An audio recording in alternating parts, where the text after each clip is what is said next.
Good morning, good afternoon, good evening, whenever you're listening to us, and how you're listening to us. Thank you for making the Sports and the World podcast a part of your day. I'm Ladarius, and on this week's episode, I said I'd love to have her back, and she wanted to come back on. And folks, it's Jo Madden of Jo Madden Sports. How are you, Joe? I'm doing great. How's your day going so far? Pretty good, pretty good. Uh, always up to talk sports, and football season's right, like we talked about before the recorded, right around the corner. Yeah. And so, without further ado, it's kind of like a version of two-a-days. So we're going to talk about two divisions today. We're going to kind of like the compass thing. We'll start north, and we'll start in the AFC North, which I think is the division that I think the changing of the guard is happening. I think it kind of happened last year, despite who won, despite the Steelers winning. But before I delve into it, Joe, give me your thoughts on what you see in the AFC North this year. Well, I'm definitely excited for this, the AFC North. It's going to be fantastic. I'm really looking for the Browns to step it up this year. Huge question marks on if their defense can do it, because their offense is going to be lights out. I can feel it. I'm also, don't laugh. I think the Bengals are going to have a better season than we expect. I think they'll finally get a winning season, the first time since 2015. Yeah, Joe, it's not that far off, because I'm kind of along the line. This division, I feel, is better as a whole than what people think it's going to be. I think when I look at the Ravens, and they're just a slight favorite to win over the Browns with the division, but the gap is not really that far in my mind between both teams. And I think when I look at the Ravens, listen, they were seventh in total defense last year. They've always been a great defensive team. And then they only allow almost 19 points a game, which was second. Like, their defense is just John Harbaugh. Historically, the Ravens have always had a great defense. Yeah. But to me, the question mark for the Ravens, offensively, I know they can run the ball. How do I know that? They rushed over 3,000 yards as a team last year. And so I know they can run. But the question is, can they pass? And listen, they were last in the league, which is alarming, because it's a passing league. Like, running the ball is not bad. I'm not saying, hey, there are a lot of great running backs out there, but there was no sense of passing there. So they went out and got Sammy Watkins to kind of help with the core. But I also really like, they even got better at the offensive line, which I didn't think was possible. They went and got Villanueva from Pittsburgh, and they signed Kevin Zeitler from the Giants. Yeah. And then they drafted Rashad Bateman. To me, Joe, and I'll get your thoughts, I feel like the Ravens are one of those teams where they're if they can improve the passing, because if they can improve the passing, this is a Super Bowl team. Absolutely. And so we look at Cleveland. And what are your thoughts on Cleveland? I'm curious your thoughts on the Browns. Okay, so thoughts on Browns, and then I'll go back to Ravens, because I have a couple things to add there. But you know what? I'm looking at this team, and I think Baker Mayfield's going to have a fantastic year. I'm going to be looking at lots of props on him for overs on things. And I think as long as the defense is able to get their job done, as long as everyone stays healthy, they've got great wide receivers, great running backs. I think the Browns and the Ravens fight for who takes this division. I really do. We've got the Browns at plus 190. It moved down to plus 145 to win this division. So money is coming in on them. A game total of 10.5 for wins. I think the Ravens definitely get over that 11 wins they're getting, but as long as the D can do their part, I think the Browns, they're going to give the Ravens a hard time in this division. Yeah, and I'll admit, I was one of those people who last year, maybe 2 years, I was very hard on Cleveland, because it felt like an organization that just wasn't well run, especially on the sidelines. And then they go out and they hire Kevin Stefanski. They hire a new general manager. And like I always say, is that when you hire adults, And now I'm not saying, but the Dares, they hire adults as people. Like, no, what I mean is when they hire actual adults who know what they're doing. And for a long time, Cleveland just didn't have that continuity there in the front office and on the sidelines. So getting Stefanski, and you talk about Baker Mayfield, and I talk about this. He went from 21 interceptions in 2019 down to 8. That's coaching, because Baker Mayfield, and I rip him, but I'll give him credit. He got better because A, the pressure wasn't always on him, and B, when he was asked to make plays, he made plays. Because when you have Nick Chubb in the backfield, that kind of helps too. We have a top 10 leader in rush yards, and you have a guy who was signed for 3rd in rushing touchdowns. That helps. And when I also look at Cleveland, they addressed a need. I think they had one of the better free agencies, because their problem to me defensively was the secondary. Yeah, the front seven was. Yeah, their front seven. I had no problem with. But they went out and signed John Johnson III from the Rams, and they got Troy Hill.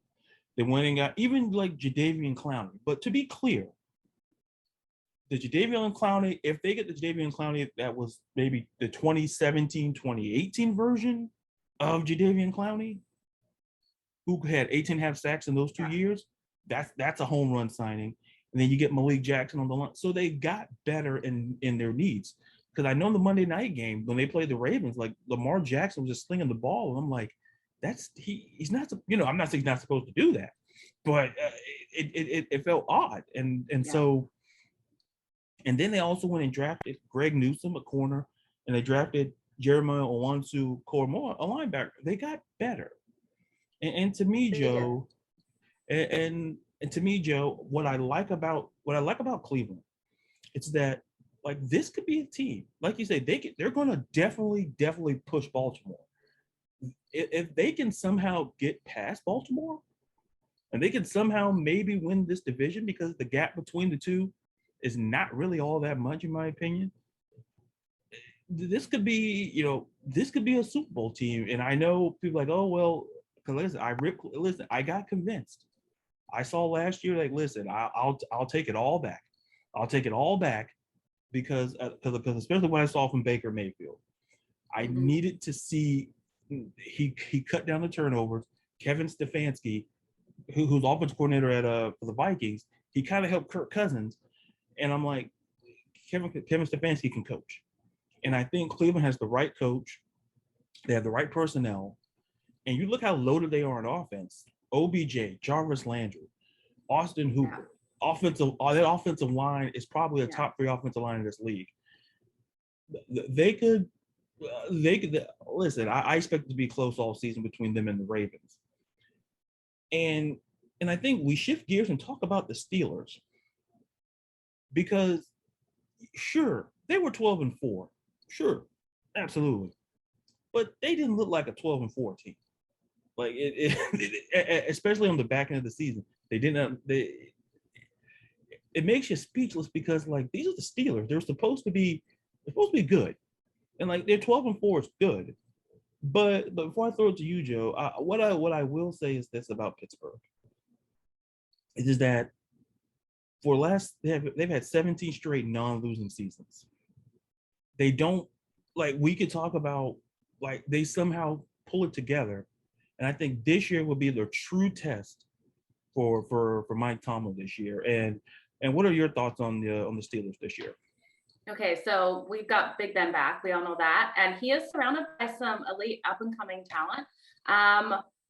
But is he getting too old? That is my biggest question mark with Big Ben. I hate to say that, but he is an older quarterback. He's not mobile like we see these younger guys. And I'm not sure if the defense will be as strong as we saw them last year. They do have TJ Watt back, and is it Devin Bush, the linebacker? Those two are back, and they're elite players for their defensive side of the ball. I'm looking at this hard schedule. I'm not seeing a good year for the Steelers. We've got a win total of 8.5. I think it goes under that 8.5 this year. I just don't see them getting the job done. I think this division is too hard for them to take it. Absolutely. Going back to the Ravens and Browns, they've got opposite issues. The Ravens really need to get working their wide receivers. You know, we have Lamar Jackson, elite quarterback. I think he's the only quarterback in history to have 2 seasons of over 1,000 rushing yards. So we got a fantastic quarterback, but defenses can work out how to stop him. We saw that last season. They worked out how to contain him and not let him do what he does. So he has to be able to utilize his wide receivers for the Ravens to take this division. And then we look at the Browns. The Browns are loaded on offense. I'm not worried about that at all. The only concern is their defense. I want them to get that pass rush better and just slow the game down a little bit. I'm looking for their defense to do that. So back to the Steelers. Yeah, I'm seeing them come third in this division. Yeah, and you know what, Joe, you made a very, very good point about Lamar Jackson. About you know, we know you don't have to sell us on how talented he is. We know he's an elite tier quarterback. It's just the receiving core. What are we going to get? Because teams at some point will figure it out. And I think they kind of started to figure it out. Because I recall a game where they played, I believe they played Indy last year. And Matt Eberfloss, the defensive coordinator, kind of maybe had the code to kind of figure out Lamar. Like Baltimore won that game, but it just felt like basically let Lamar beat you with his arm and not his legs. Absolutely. And that to me is going to be which teams can do that, because we know Lamar can run. And I think when I look at Cleveland and their defense, and like you say, that pass rush, Myles Garrett is great, but there's a reason why they went out and also got Jadeveon Clowney and Malik Jackson. There's a reason for that. And they went out and drafted defense in the draft as well, a corner and a linebacker. There's a reason why they kind of went defense. It's because of the things that you talked about. And I look back at Pittsburgh and I just go, look, Big Ben is 39. He's 39. And he's not like Tom Brady. Like Tom Brady defies age, time, and everything. He's not human. We already realized this one. Yeah, right. Absolutely. And I'm like, he's been nicked up in his career. And I feel for Pittsburgh, the question moving forward is, should Big Ben get hurt this year? And hopefully he doesn't. You know, it's a little bit longer schedule this year. I look at their backup quarterback situation, and I'm like, are we sold on Dwayne Haskins and Mason Rudolph? Because I'm not. Like, sure, they drafted Najee Harris to address the run. Listen, they couldn't run the ball either. They were dead last in the league running the ball. So they addressed that in the draft. But I look at Big Ben, and that's a long-term problem. When you look at how the quarterbacks are in this division, you look at Lamar, you look at Baker, even Cincinnati with Joe Burrow. Mm-hmm. Everybody's getting younger, and Pittsburgh is still there with Big Ben. Absolutely. I'm not saying throw Big Ben out. I'm not saying that. But I'm saying Big Ben, he could have a good year. He has talent around him, no doubt about it. But that offensive line is they lost, like I say, Villanueva to the Ravens, Pouncey to retired, and they cut DeCastro. They lost 60% of their offensive line, and so yeah. I'm sorry. Go ahead, Joe. No, I was going to say it's going to be a very hard year for them.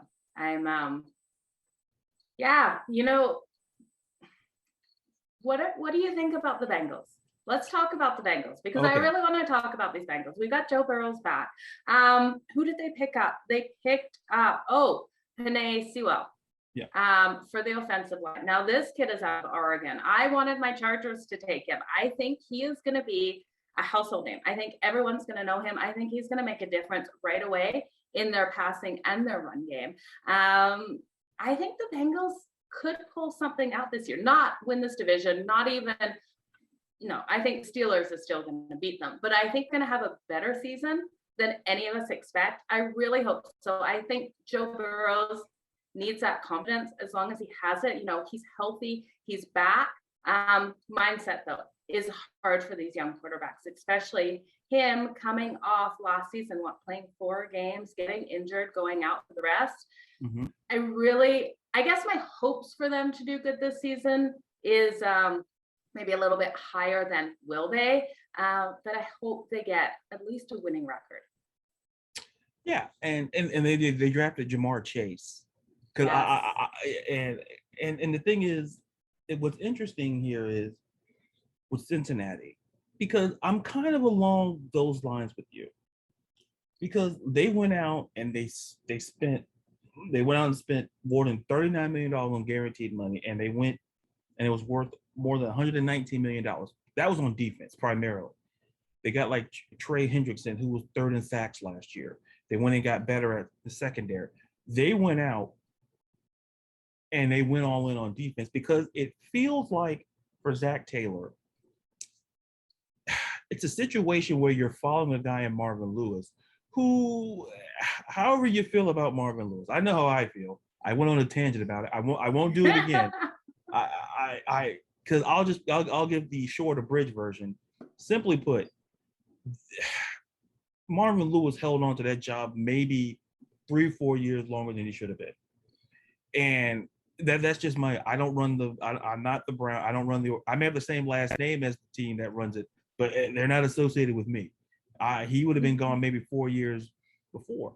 So Zach Taylor has inherited a situation where it's just a debacle. And drafting Joe Burrow helps, Jamar Chase, and then going out spending money on defense. And when I look at the Bengals, they could be a team where, look, if you're throwing the fact they got Jamar Chase, they got T. Higgins, they went out and they still got Joe Mixon. People are like, don't sleep on Joe Mixon. Like, this team is not bad. It's just they're in a division where it kind of feels everybody's better because it's more experience. It just more experience. This is a young team. When I look at Joe Burrow, I'm like, if he can stay healthy and that offensive line plays better, it's not out the realm of the possibility because I had a win total of, I think it was 6.5. I don't know if it changed. Yeah, it's 6.5 today. And and that number to me feels like they can. I'll take the over. I'm taking the over too. All day long. Because it's like if you look last year, they played in when Joe Burrow was there, they felt competitive. Like they were very, very competitive. And I think Zach Taylor has this team moving forward. And I hope that, listen, people may say he's on the hot seat. I don't subscribe to that because Joe Burrow didn't get a full year. So we did not see Zach Taylor full development with Joe Burrow last year. And to me about this division, like before we change gears, is that like 3 different teams have won the AFC North in the last six seasons. The Cleveland Browns, they haven't won this division since 1989. 1989? Are you kidding me? It doesn't feel right, but it's like the Bengals. Once upon a time, the Bengals were okay in the 90s. Nothing like winning it before I was born. Yeah, that don't feel bad. I was 1. I was looking. I'm like, how old was I? I was playing with blocks. And what was I doing at one? And I'm like, that's when the Bengals were good. I'm like, jeez. I'm like, wow. It's like, so. But I think with the AFC North, it will be a very, very competitive division. It could end up low key being one of the best divisions in football because of the fact that. Oh, absolutely. Because of Baltimore, because of Cleveland, and like the Pittsburgh. To me,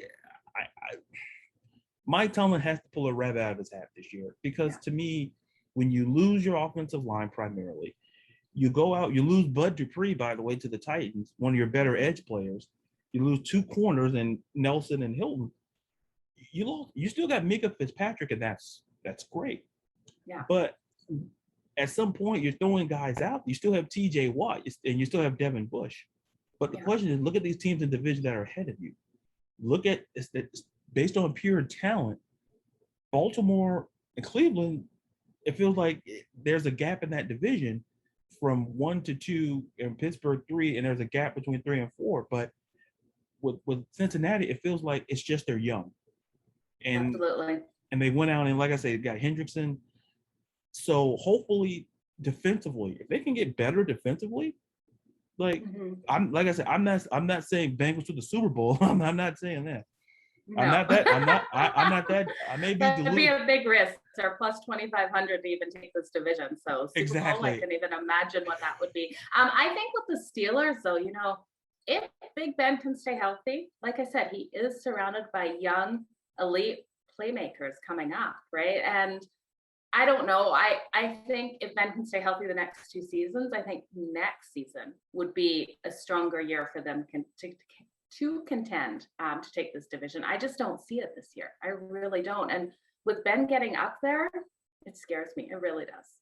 Yeah. So, and I hate to say that for all the Steelers fans, because I actually love the Steelers. I love Big Ben. I think he's an amazing quarterback, but I just think the years are adding to him right now. And I hope he comes out and proves me wrong.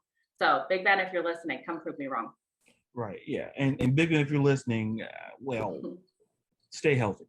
But because Big Ben's a guy that if when healthy, and when you put that kind of two words in front of a player, when healthy, it'll let you know that they haven't been really healthy.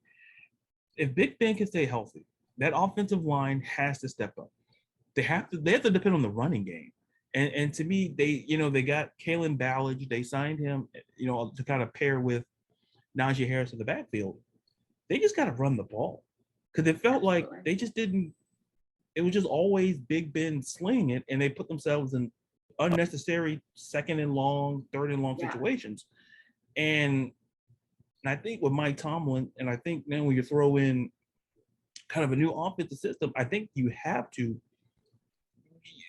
run the ball more. And I think if Pittsburgh can balance it out offensively, I don't like winning division. I don't see it, but they can compete. And I think I don't count out guys like Big Ben, because he proves.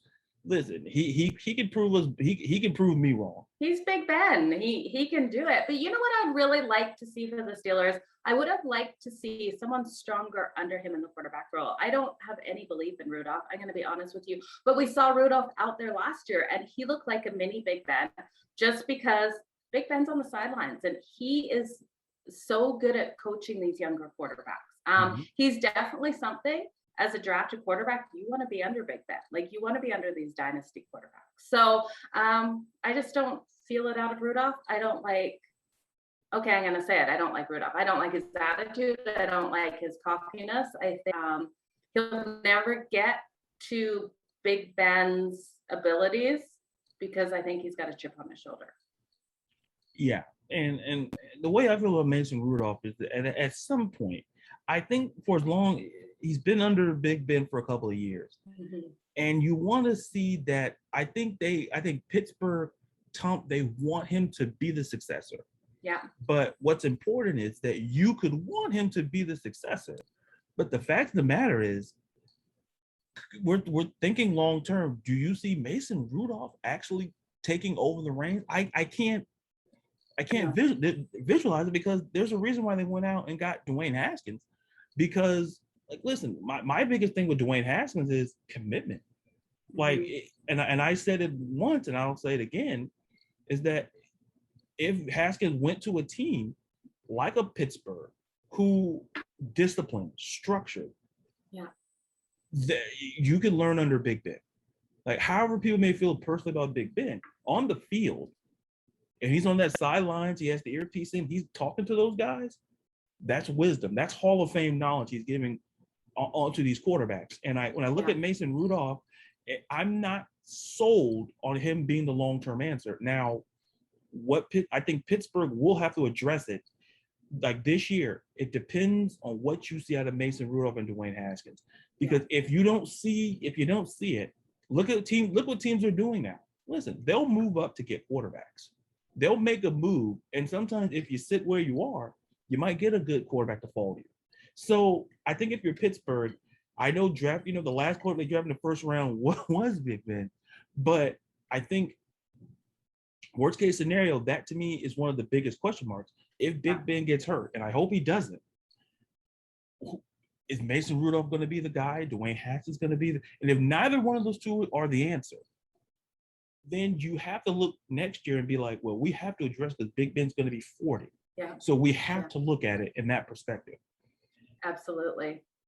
And speaking of veteran quarterbacks. Let's shift to the NFC North, and a lot of people, we talk about Green Bay, and then to me, I learned this lesson, and is that it's always important, and it's something I try to keep as a mantra. It's always important on who's telling the story. The reason why I say that is, it's because that's so true in life. And like when you think about it, it's like, who's telling the story here? And it's like this whole thing with Aaron Rodgers and the Packers saga over the summer. The one person you didn't hear talk was Aaron Rodgers. Like it was like, oh, there were reports that he said this, but like I remember watching. He was in the golf tournament with it was Phil Mickelson and it was Brady and all, and they were talking to Aaron, and Aaron still he kind of dodged the question because he never said anything about the things that we read about, reportedly saw. Yeah. And so like, oh, he's going to Denver, and I'm like, we gotta stop this. Like, there's no way you're trading Aaron Rodgers. A, the money. B, why? It's. I look at Green Bay, and to me, the line changed in the offseason of the uncertainty.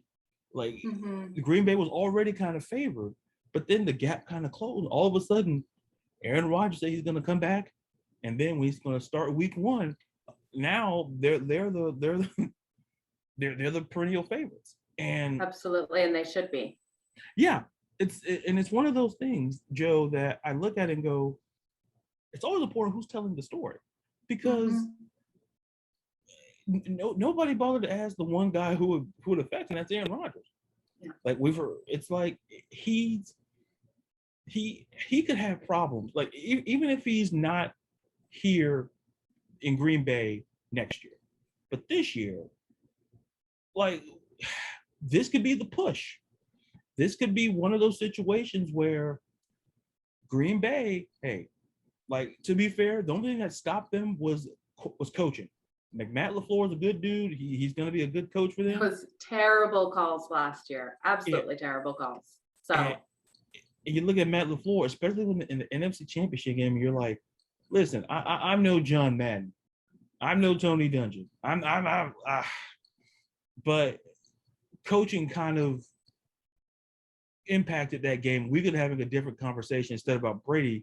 We could have talking about Rodgers going to the Super Bowl. We could have had that. It was just that much. And I was really hoping it would have been Rodgers last year. I think he needs to make that Super Bowl run. We look at him last season. He had a 70.7% completion rate. What was it? 48 touchdowns and only 5 interceptions. He is on fire. He hasn't had such a good year since, I think, what was it, 2011 he beat that. But he's just getting better and better. I'm looking for a big year out of him, and I really hope they make the Super Bowl this season. Yeah, and people tend to forget, oh yeah, this guy was he was the MVP of the league last year. And it felt like you can't, I don't, there's certain quarterbacks and certain people I don't write. And Aaron Rodgers is one of those guys. Because to me, and when I say the following sentence, I don't want people who are listening thinking, oh, this guy's, I've always felt historically Rodgers was a better talent than Brady. I never said Rodgers was better than Brady. I said from a talent perspective, what Aaron Rodgers could do, a lot of things Tom Brady couldn't. That's not mitigating anything Brady did. It's like, look at Aaron Rodgers' arm. Like this guy's slinging Hail Marys like he's slinging a simple out route. I mean, he's making it look so easy. He makes the game look so easy. And when you talk about 48 touchdowns to 5, he had an over 9-to-1 touchdown interception ratio. That was insane. It's like, and then listen, he's got Aaron Jones, 4th in the league in rushing. Yeah. Devontae Adams, 2nd in the league with 115 receptions, over 1,300 yards. Yeah. Receiving. I want to ask you about Devontae Adams. Do you think he stays? Because he's another one the media has been playing up that isn't happy in Green Bay. You know what, Joe? That's a very good question.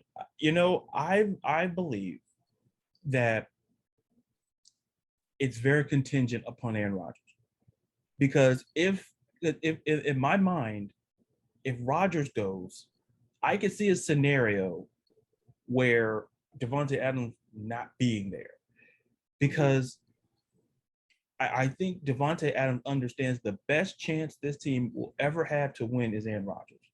Yeah. And if he's there, unless, because to me, if he's, let's just say if Aaron Rodgers moves on next year and you have the Jordan Love era start, the question is how would that dynamic work? Would it work? Because Aaron Rodgers wasn't there, and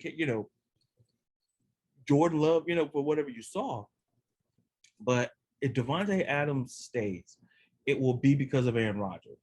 I could see a scenario where he leaves, but if you ask me today, I think he'll stay, contingent upon what the Packers do this season in the future.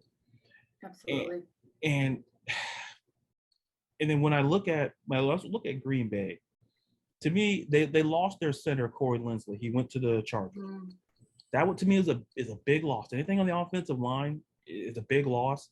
Losing a guy like Lindsey, you still have David Bakhtiari on the left side. But here's one of the things that I liked about Green Bay. They had a +7 turnover differential that was fifth in the league. Zadarius Smith, 12.5 sacks, tied for third. And to me, Joe, I look at their secondary, they got Jair Alexander, Kevin King, and they got Darnell Savage, it's strong safety, and they got Adrian Amos at free safety. It's a pretty good secondary. My question to you, Joe, is this defense good enough to compete? Division-wise, I think they can win the division. Mm-hmm. But can this defense be good enough to get over that hump and get to a Super Bowl this year? Yeah, I think so. I think as long as everyone stays healthy on that defense, I think this team will be able to get there. We saw them go 13-3 last season. There's a game win total of 10. I think they fly over that. I really think this defense is going to step up, and I'm liking what I'm seeing in preseason. Yeah, Joe, I agree, because like I said, the only thing holding back Green Bay, it feels like, to use it across the sport situation, it kind of feels like when you're certain teams, it feels like I remember when the Warriors had a run, and I felt like the only thing stopping the Warriors from winning are the Warriors. Like it kind of feels that way with Green Bay. Like the only thing stopping Green Bay is Green Bay, because there's a gap. And I like Minnesota. I really do. Like they could kind of be a team that, I don't know. This all relies on Kirk Cousins, though. Kirk Cousins needs to finally take the step from an above average quarterback to an elite quarterback. And that's what we're missing out of him. So last season, he finally won a primetime game. So I think he's going to get that confidence, get that jinx off him, because it was a huge jinx that he had. I think a mental jinx as well. So I'm hoping he has a good run at it this season. I'm really hoping he steps up, because he needs to head in that direction. Yeah, and then if you listen to the podcast, and those who have listened, I always rip on Kirk Cousins. People are like, oh, you're picking at him. No, I'm not. I'm a guy who's looking at numbers. Yeah. Like, listen, when you see the sun outside, he's great. But when there's lights in the stadium and it's nighttime, he forgets how to play quarterback. And people are like, oh, like, no. Like, to me, Joe, you're 1,000% correct. To me, Kirk Cousins, he's not an elite quarterback. No. But he's above average, though. He's above it. Yeah, I will always, and I got ripped on Twitter when I did a quarterback tier, and I had somebody, Vikings Twitter, came after me. Kirk Cousins not a top 10? No.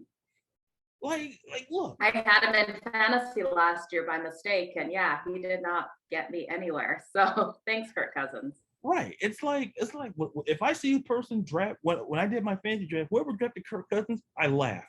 I'm like, you know what? Listen, you're banking on that guy? Good luck. Because people are like, oh, you're ripping to Kirk Cousins. No, I rip into Kirk Cousins because he's the one person holding it back. How do I know that? Absolutely. Like, they went and drafted a quarterback in Kellen Mond. I'm not saying Kellen Mond starts week 1, but like, look, when you look at the way this roster is being structured in Minnesota, Kirk Cousins is the highest paid player on the team, and it's not even really close. But the question is what he's getting paid equals to his production? And I'm like, no, because we have seen him. We have seen him have fantastic games. Remember when he beat Drew Brees and the Saints? Yeah, that was an unbelievable game that he played. He just needs to play at that level every single game, and we're not, like you said, we're not getting that out of him. And I don't know if it is a mental block that he is having, because he has all the skills. He can do it. We've seen it over and over and over again. But like you said, the lights come on at night and something happens to him where I don't know if it's too much pressure or what is happening, because we know he can. Yeah, when I see Kirk Cousins play at night, it reminds me of when I was in a play in elementary school, and the lights were on the stage, and you rehearsed, all the words, and it goes to my part, and I froze. It's very true, and it's very sad to see. And it's like I see my parents, and I'm like, I see my parents, and I'm like, that's not helping. Look away. And it's like that's the way Kirk Cousins, the guy on stage who just kind of forgets the stage in the moment. And look, they were fourth in total offense, so they weren't terrible. But you had Justin Jefferson, 1,400 receiving yards, fourth in the league, and Adam Thielen, he was third in receiving touchdowns. They have a nice duo there, especially post Stephon Diggs, and you got some guy named Dalvin Cook that kind of helps too. And just a little bit, hey? Just a little. Right? Yeah, and I think they have a pretty strong O-line. I like their O-line. Their defense, though, was banged up last season. So I'm waiting to see what we get out of them this year. Yeah, and I think the defense is kind of to me, I saw they were restructuring the defense. Yeah. They still have Harrison Smith there. He had 5 interceptions last year. They drafted like Gladney, and they drafted, they drafted pieces to get younger, but the talent's kind of developing a little bit quicker. They drafted Darisaw on offensive line. They drafted Kellen Mond. They drafted Wyatt Davis. So the offensive line, they're getting better and younger. They're already a stout line as is, but they're getting better. And I think for Mike Zimmer, the key is that defense. He's a defensive guy, and he understands that he let a couple of guys walk out the door that were valuable, but because of the cap or the age or whatever the situation, they had to go in the draft. And I think the key is that I look at I think their win. I don't know if their win total is 9. I have it as 9. It is still 9. Yeah, and they're plus 220 to take the division. To me, when I look at those odds and I go, well, 9 wins seems reasonable. Like, absolutely, it seems reasonable because, like I say, if that defense can elevate and just get better. Listen, they were 27th in total defense last year, and I felt that was the part that kind of held them back from being, kind of going from here to here. So when I look at Minnesota and I go, so I won't get attacked by Vikings Twitter again. I don't think Kirk Cousins is terrible. I think we both agree. We don't think he's terrible. No, he's above average, definitely. Yeah, it's just that, folks, it's like if you're a Vikings fan, you have to be honest about your quarterback. It's like, oh, well, he was the top. I'm like, great. Good for him. But you can't – at some point, Kirk Cousins has to be the guy that he was paid to be.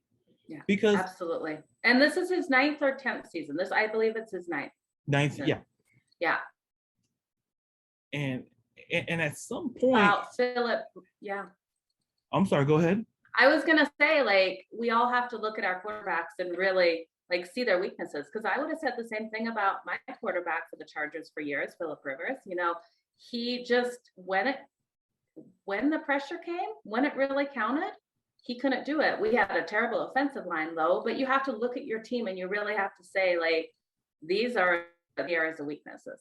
And Kirk Cousins isn't the weakness unless he gets in his head. And I think that's what it is, because we know he's above average quarterback. So if he can level up this year, let's say level up, and become that elite quarterback, which I think he has the ability to do.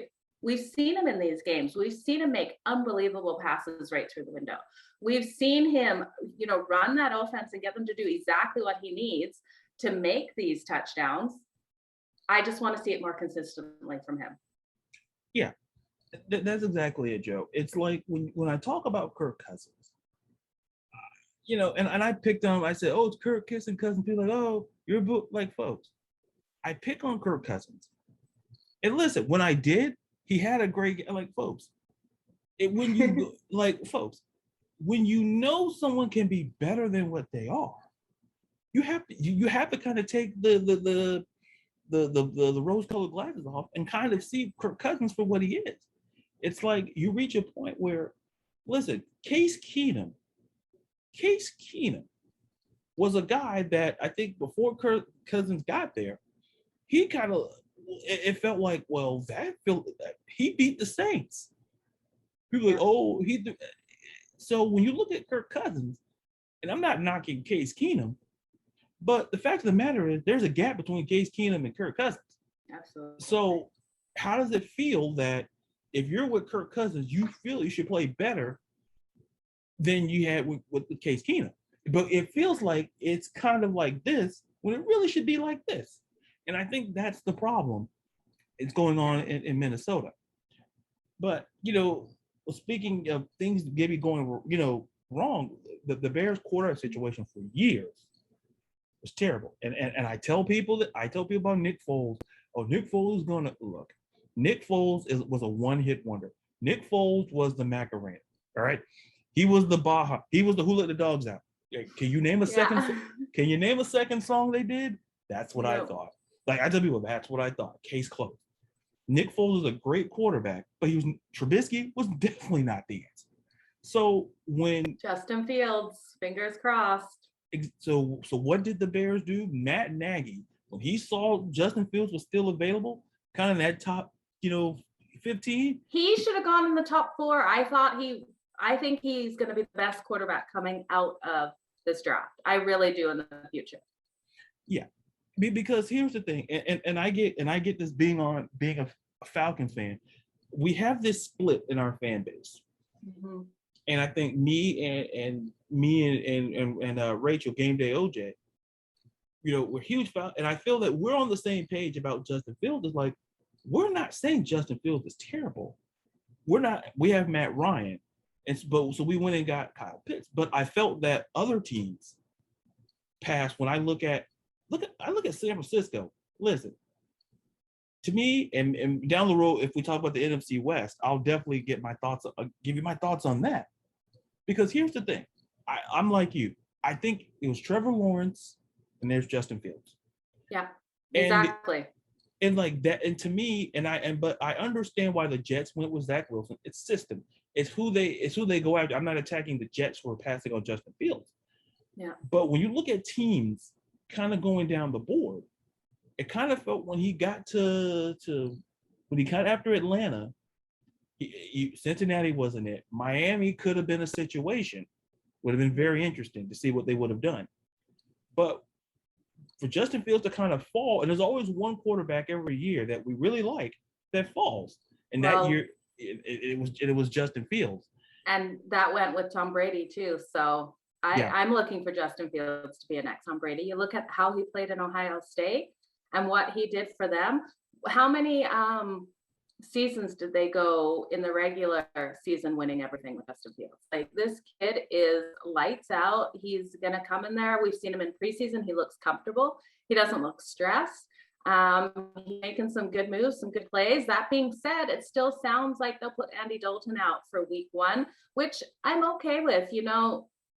Give Justin Fields the time to develop, especially to this game. Even let him watch game 1 and see, just because preseason and regular season is a totally different game. Yeah. Let him be on the sidelines for week 1. Let those nerves of the first time actually running out onto the field for an NFL actual real game go, right? I'm fine with that. Andy Dalton, though, he's not going to get the Bears very far. Yeah, and it's funny is that, he had the press conference recently talking about Justin Fields will have his time and it's my time. And I looked at him like, listen, someone to tell Andy Dalton, listen, when it be your time. It like maybe week 3. Yeah, It's week your time. 3. Like, yeah. Justin Fields because my whole theory is this. Andy Dalton can start the first couple of games. I have no problem with that.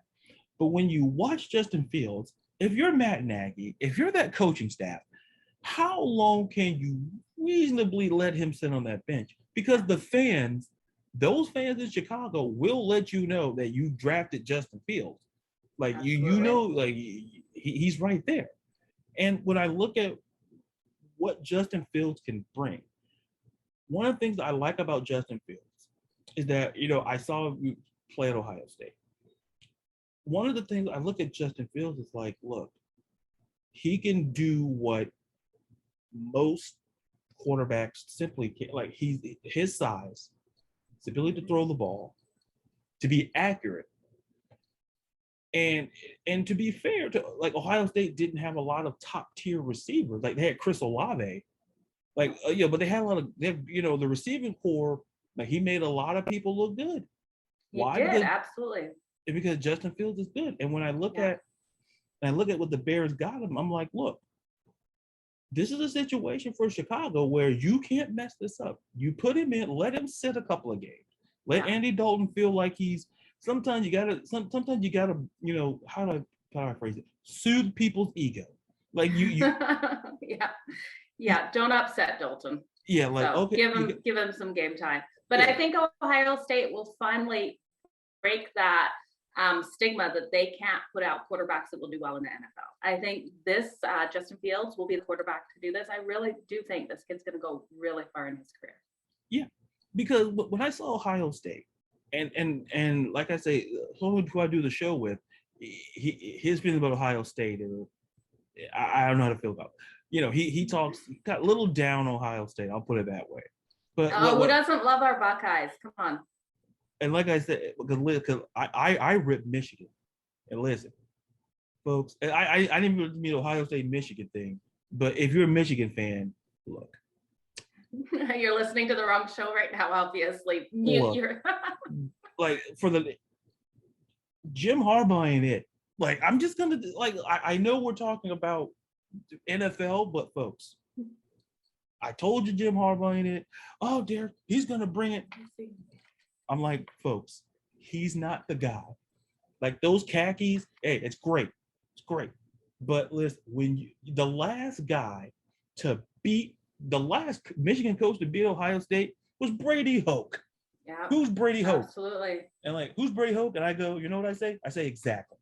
That, like, you hired Jim Harbaugh to come beat Ohio State, and he can't. Like, how many coaches did beat? So, but shifting gears before I get more Michigan people on me, I think I antagonized minute. I think I'm antagonized. Yeah, let's go to the Lions and make them mad. Yeah, let's do that. Thank you, Joe, for the transition. Like, let's upset more. Why not? I've upset the top part of the country anyway. Let's just go. So we're just being honest, you guys. We have to give our honest opinions. It doesn't mean we don't like your teams. We don't like the players. We're just giving honest opinions. Right. Because like, when I look at Detroit, I'm going to be super honest. I don't think Jared Goff is terrible. If you get the Jared Goff from after his rookie year, I'm not going to kind of count because he had Jeff Fisher. So I'm not going to really count that because Jeff Fisher and quarterbacks go just as much together as basically oil and water. But when Sean McVay came in, this is what we're going to see from Jared Goff this year. Are we going to see from Jared Goff? Was it Sean McVay and his hand in Jared Goff? Yeah. Or is it going to be, or we're going to see Jared Goff play like a quarterback, like the number 1 overall pick he was in the draft? Because to me, and I get your thoughts on it. To me, I look at Jared Goff. I don't think he's terrible, but I think there's a reason why the Rams moved off of him. I think, to be honest, I think Sean McVay kind of wanted to move off of him maybe the year before, but just some of your thoughts on the Lions and Jared Goff. Yeah, so let's talk Jared Goff. So I did like him when I saw him with the Rams. We saw him get to Super Bowl. This is a quarterback that can do it, but he needs those weapons around him. And I don't think the Lions have the weapons that he needs to make this team go far in this division. You know, they do have Smith in running back and Williams, and I think they'll be utilized a lot, but I don't see the wide receivers that he needs to make these big plays. We know Jared Goff does like that run game, but I'm not seeing them get it there. I think this is too much of a transition year with him coming over. I know he's played a lot, but I think his kind of play and Matt Stafford's play is different. So it will be a huge transition for these players in here, having Jared Goff. I don't see it being a good year. I think they're going to be a bottom team. They've got a win total of 4.5. You know, I'm almost leaning under that. I hate to say that. I could see them getting 4 wins this year. Yeah, you know what, Joe? I saw that 4.5 too, and I'm like, to me, they're basically Vegas is telling us basically either go under with the 4 or go over with the 5. Yeah, they're making you choose anytime they do the 0.5. Mm-hmm. And to me, you know, like when I look at the Lions and they hired Dan Campbell, and I went, okay. I went, all right. But what I really liked was them hiring Anthony Lynn, who's the coach of the Chargers. Because I'm really high on Anthony Lynn. And I felt for the Chargers, I felt really bad for them last year because they lost a lot of if some of those close games became W's. Because of Anthony Lynn. Yeah. Yeah, I didn't say it. I didn't say it. I didn't say it. And I'm like, and I love him, but he just didn't make the right calls last year. Yeah. And I just wanted to strangle him through my TV. My whole neighborhood knows how much I loved him at the end of last season last year.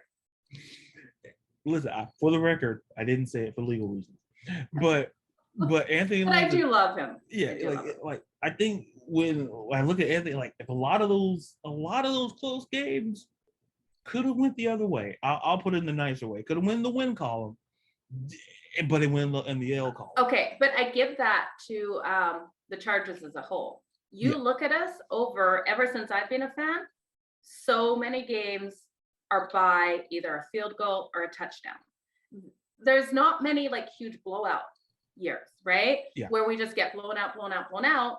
It's always by that. So it does come to the coaching staff, but it also comes to the players. Like, you guys have to get it done. You have to work out how to close out these games. How many games do we go into the second half up, right? And then just fall apart. The Chargers there's something about them. So it's not all on Anthony Lynn. There was a couple of times where we should have like done that 4th down where I was like screaming, and that was on him. But at the end of the day, when your players can't do it, I can see why he was like, field goal. You guys can't get this job done.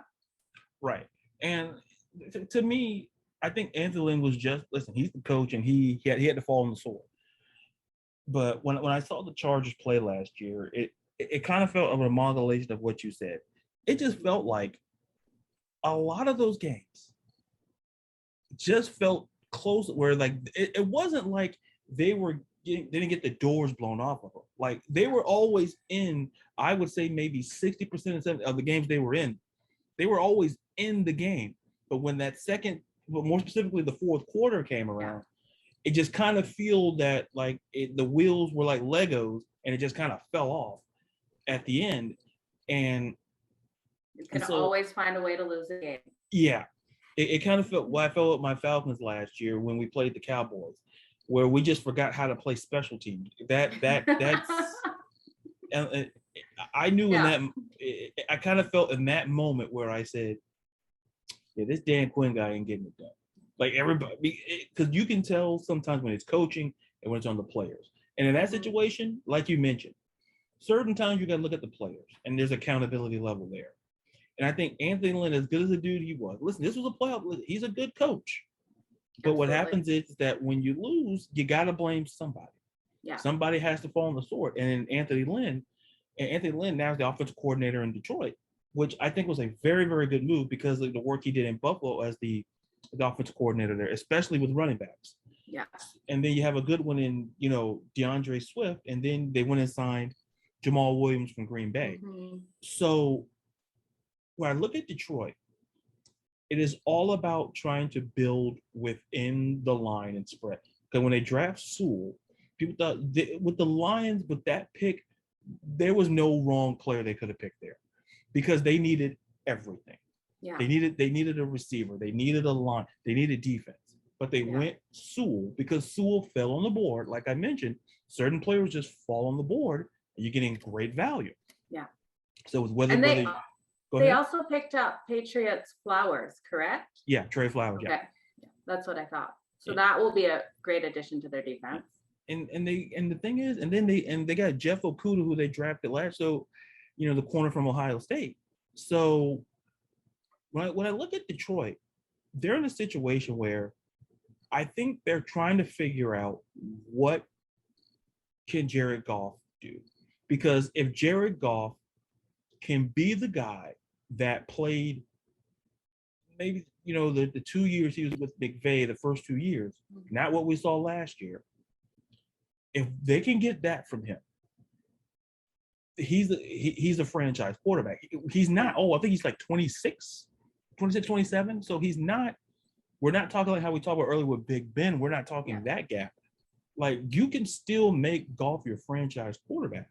But if he's not, I think Detroit will want to know sooner rather than later, because they're seeing teams just getting these young quarterbacks and they're playing at such an accelerated rate. They're playing well coming out. So they want to know, hey, Goff, are you the guy? Because we're still giving you a lot of money. So if you're not the guy, we can look elsewhere. And to me, for Detroit, I think it's gonna be a long time, because if Justin Fields can be the guy that we know he can be, it's that Detroit is always going to be that team at the bottom.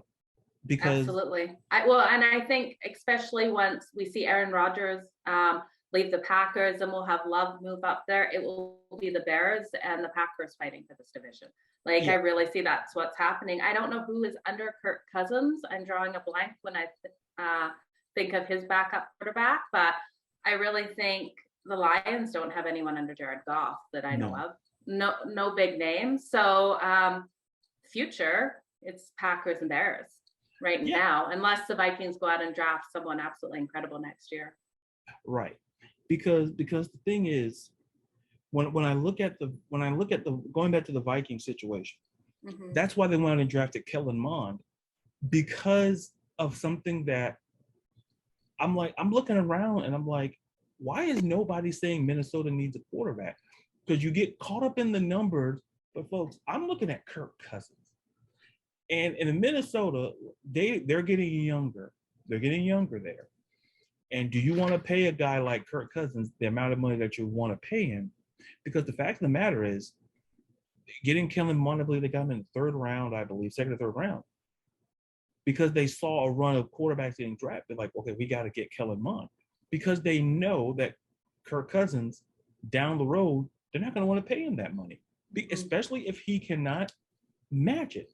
Like, anything short of in my opinion, of an NFC Championship appearance, and I know that's a stretch. Like, you got to look at Minnesota like, listen, we got to move off. And I guarantee you, they tried to trade Kirk Cousins. They tried, but it's that money. Like, you're asking teams to absorb that money. Kind of look at the situation that the Eagles, what the Eagles did when they traded Carson Wentz. Like, when at some point where you don't want that quarterback to be there, you didn't want Wentz, so you're willing to just go and cat purgatory just to get rid of him, and look what the Rams. Oh, that's got to be an awful feeling for someone. Like, they just want to, go over the cap to get rid of me. Like, oh my God, it'd be awful. Exactly. It's like, man, it's like they don't like me. Like, no, they don't. They want you out. And look what the Lions and the Rams did. The Rams were like, cool, we will give you, because we don't believe in draft picks here for the Rams for some reason. We don't believe in them. So we'll give you whatever. We'll give you a first. We just don't want Jared Goff here anymore. And they were willing to take in Matt Stafford's. They were willing to do all of that. Because when you're in a situation, I look at this NFC North as a whole, It's kind of similar to the AFC North. We look at the quarterback situation, except the difference is Aaron Rodgers is better than Big Ben. Like the veteran quarterback is the best quarterback in the division, and it's not even really close. Like we can debate who's second, but the fact of the matter is, when I look at this AFC North, I look at Green Bay. I look at Green Bay just winning. Like I said, their win total is 10. I take it to the bank. Absolutely. Like I tell people, listen, I trust Aaron Rodgers. Like people, like I said earlier, he was an MVP. I don't sleep on those guys who are MVPs. And for Minnesota, they're a team potentially of the future because listen, they got to move off of Kirk Cousins. If Kirk Cousins, at some point you got to move off of Kirk Cousins. And I know Vikings Twitter is not gonna like me to say it, but here's the fact of the matter: what have you gotten from Kirk Cousins in his tenure for the Vikings? What has he shown you, fans, that warrants all this people defending? When people like when you and I talk about him, and people were willing to like go into the gladiator pit for him, it's like, look, what has he given you? Because what has he shown you to make you say, okay, we're we can compete enough? You were 7-9 with Kirk Cousins last year. Yeah. Like, we can blame the defense, but the fact of the matter is, we were fourth in offense. Yeah, that's great. But at some point, what Kirk Cousins, listen, what has he given you to make you believe? How many NFC championship games has he taken you to? How many? I think he has the ability, though. That's the thing. I think this is the season he has to step up. And if he doesn't step up this season, I think then Minnesota should be looking. But I think given this one more season, let him do it, let him prove it. I think he's moved on from a couple mental blocks, and this season he has to come out and show us. Yeah, absolutely. Because when you look at a team like Chicago, who is on the rise, Matt Nagy saved his job by drafting Justin Fields. Mm-hmm. I think he kind of knocked down Ryan Pace, the GM, and rushed that card up and like, no, we got to go get Justin Fields because we need a quarterback. Because like, have you seen Nick? I'm like, I hate to keep reiterating this, but listen, when the Bears went out and traded for Nick Foles, I'm like, and they gave up a 4th round pick, and I'm like, that's even I think that's too high of a pick. But absolutely. But you get a Justin Fields, he's the future. Now you look at Detroit. Detroit's a situation where they have to figure out if Goff is the guy. Because I think Goff might play with a chip on his shoulder because it felt like Sean McVay was kind of done with him last year. Like before the season, it kind of felt like Sean McVay has his hands all over that team, and he wanted to bring in a guy because he felt like the Rams, which we'll talk about hopefully soon, that he felt the gap is there. So absolutely. So when I look at it, was great talking both of these divisions because it kind of parallels to a certain degree. But like, to be clear, if listen, if you're a Vikings fan, if you listen to this show, listen, we said what we said. and if you're a Bears fan, you should be optimistic. If you're a Lions fan, I apologize. Transition year. Yeah, transition. Yeah. So listen, it's not always going to be. I would say, hey, listen, you got Pistons. If you're a Pistons fan, you got Cade Cunningham. So listen, there's always positives. We like and to always Packers, enjoy your last year with Rodgers because I don't think he'll be there next. Yeah, he's out of there. Yeah. Like, to me, I wanted to host Jeopardy, to be honest, but that's just me. I'm like, and listen. Then maybe I'd watch Jeopardy if he did. Yeah, I'm like, they'd get one more viewer. Yeah, like, listen, I've been watching Jeopardy my whole life. It's even in my Twitter bio. Like, I've been watching Jeopardy. Like, listen, when I saw Aaron Rodgers, I'm like, I said, he's a smart dude. He's very funny. Mm-hmm. And I'm like, and he understood the pace. Like, he's a quarterback. Quarterbacks, to me, he understands if there's one position in any sport where pace is important, it's the quarterback position. Absolutely. Like that in the point guard position, understanding the pace and having control. He understood it. So before I go down the Jeopardy rabbit hole, because I can do that too. But so before we wrap up, Joe, where can we find you on social media? So you can find me on Facebook, Instagram, and Twitter at Jo Madden Sports, and also TikTok. And then I do have another Instagram, the Jo Madden. That's how I originally started out, as the Jo Madden, but that account froze, so I changed over to Jo Madden Sports. And yeah, but that account's back up and running. So I post everywhere. There's 500 posts of the same thing. All my social media. So follow one or the other. Well, I think I follow all of them except for the TikTok. Okay. I have a TikTok, but I'm like, I don't know how to do TikTok. Oh, I love TikTok. It's a lot of fun. Because I'm like, I almost feel like YouTubing how to do a TikTok. People like, oh, well, I might do a TikTok video. Maybe talking about Kirk Cousins. And maybe that will get Vikings Twitter back on my side. Might be. It's not. Well, thank you so much for having me today. I really appreciate it. I had a lot of fun talking with you. I do. And then, folks, check out this episode and every episode of the Sports in the World podcast. Go to @SportsTheWorld on Twitter and Instagram, and check me out on social media @Ladarius_Brown on Twitter, @Ladarius__ on Instagram. And once again, Joe, thank you so much for coming on, and hopefully to have you on soon to talk more divisions and things like that before the season gets into gear. Absolutely. Just let me know. And then, folks, until you hear me again next time, I'm Ladarius. Be real, be you, be blessed, and be safe from all of us here from the Sports and the World podcast.